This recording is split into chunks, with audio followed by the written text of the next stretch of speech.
Hello and welcome back. Steel Pinnings here once again. And today I come to you bringing another edition of January Locks. Here we have some really cool locks that I got from some really cool people, along with some locks that I purchased for those and others. Anyway, we're just going to start off with an old buddy of mine here in town was cleaning out his garage and came across these really old padlocks here. And this one is really cool. As you can see, the key comes out the side. And it's an old Herd manufacturing lock. And it works gorgeous now. I need to finish putting it back together. Core will come out. I had to get the core out because I had to pick it open. I couldn't even get the key in it. I was lucky that it even had the key. But it works great now. I just got to, like I said, finish fine-tuning it. And it was an awesome, awesome find. It is a Herd lock manufactured by E.P. Herd, Detroit, with a little bit of black spray paint on it. You can read it better on the back. And it is a big, beefy, about the size of the American 700 or 600, but it's the round body with a complete round. As you can see here of the 600, it is totally round. Sorry about that. It doesn't have that flat bottom to stand up, and it makes a big difference, really. Nonetheless, we'll move on from there. He also had this one, which was really cool. This is an American lock, Series L50. And it's a really small, long shackle. It's a little sticky still. Brass lock with the American lock dual wafer core. It's more of a higher security. It's a lot like the Chicago lock. Gives you a little mustache kind of keyway. Senor, hello. May I welcome you to the Kaj Bar. Nonetheless, works beautifully. And it looks like, if you can see down there, my flashlight.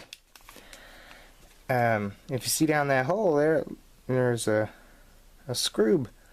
And it looks like it, wow, you can remove the core, but that screw doesn't go to anything, and I can't even figure out a reason why it would be there. It just goes down to nothing. It doesn't help take apart anything. I thank you so much. Thanks again, Jeff, for these. Appreciate it. And then I got this one from Mr. Jeff Moss, and y'all probably saw he had a whole bunch of these that he got. I think he said he got them from work, and he was nice enough to send one along in my package. Thanks again, Jeff. But I really do appreciate it. These have the best interchangeable core, and this one needed a core, and I didn't just want to stick a regular old best that I had in it, and I had gotten a few others, and it didn't seem right to it needed a better lock in it, needed a better core, and I found a WB core. Not WB, I'm sorry, he was talking about a WB, a WC core, and it's the key, and these come with the huge keys. It works beautifully in here, and I also have this one control key for. I also had another one here that I had operating. I only have one control key. I need to get a few more WC keys, but nonetheless, I had to get 3 of these when I got them, so I had another best that needed a core, so I was like, well, that best there can have one, this kryptonite here can have one, and then I threw the other one in here, just a little holder for it, and I was going to start trying to pick on that one and play around with it. Nonetheless, I had this one, and I was talking with Jeff Moss about this one, and we were trying to figure out what kind of keyway this one has. I'll zoom into it a bit there. And it's got that big hump right there in the center. Not like the WC or even the WB like he was saying, and I thought at first that maybe it was the same type. And the one on the right is the WC. We're trying to figure out the one on the left. It's not a WC, it's not a WB. Maybe it's a WA. I don't know. I found a chart on W keyways, and I was gonna try and look it up later and see if I get anywhere with it. I have an operating key, and I need to either pick it to control or take a grinder to it or something. I don't know. Nonetheless, I got these best cores here off of the internet, locksmith that I know, and it's G keyway, and I had some G blanks, so I figured I'd get those and see about getting those pinned up. I got this lock here, and it's really cool because it is a, oh man, did y'all even see this best lock? Sorry about that, we were still zoomed in. There's the best locks. I got 4 of them. They have G keyway, and I'm seeing about getting those pinned up. And I got this really cool Gorilla Guard lock, and I thought that was the greatest little addition to anybody's zoo collection.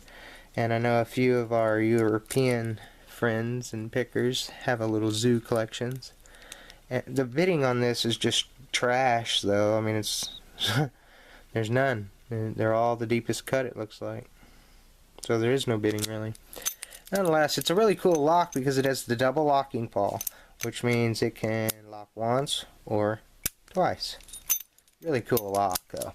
Thought I'd get that and maybe be able to include it in a trade for one of our pickers across the pond. I got this little thumb turn dimple here, and I thought it was going to be a great little one to play around with as like a practice lock. I was thinking about turning it into or something, you know. I just didn't know. Cut off this part here, make it a half euro. But I have to show you all this to see if I can do it again. Let's see if we can make a fool of myself. But in hand here, I'm going to use this straight knife and see how well it is to pick one of these dimples with a straight blade here.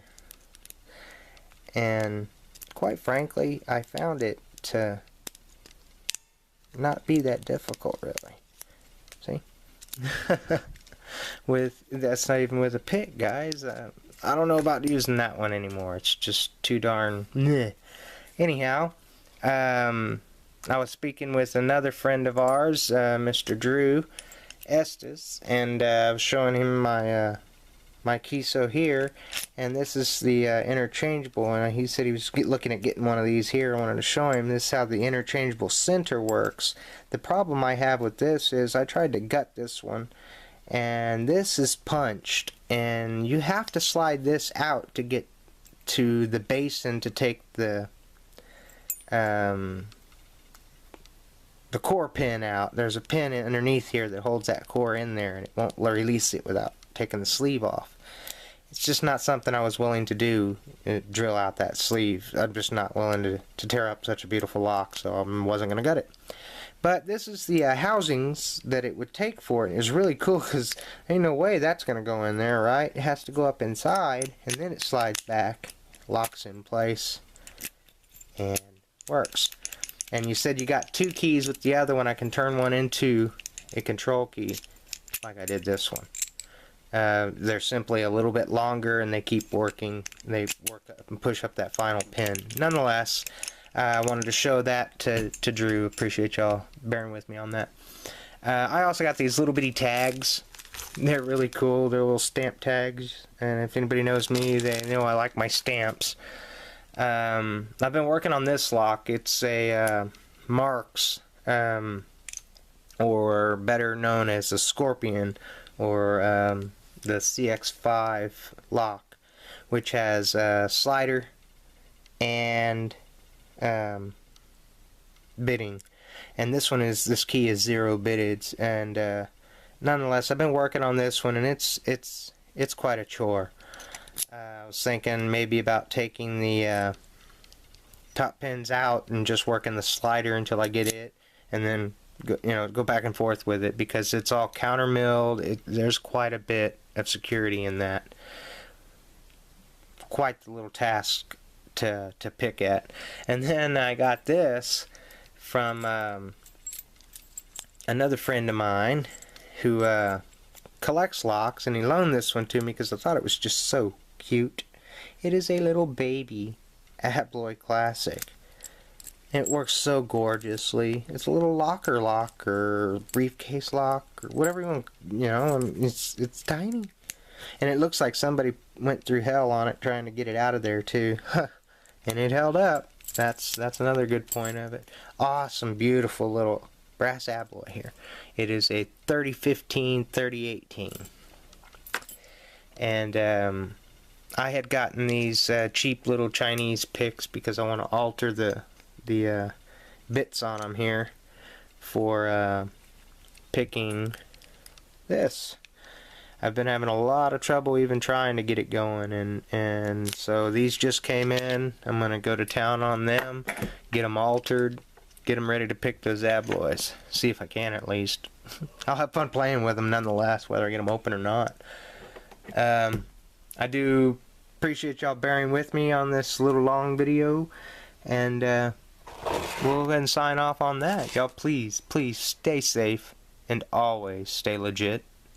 If you like this video and like what I do here, hit that like button. And if you're new to this channel, hit that subscribe button. And till we meet again, folks, peace.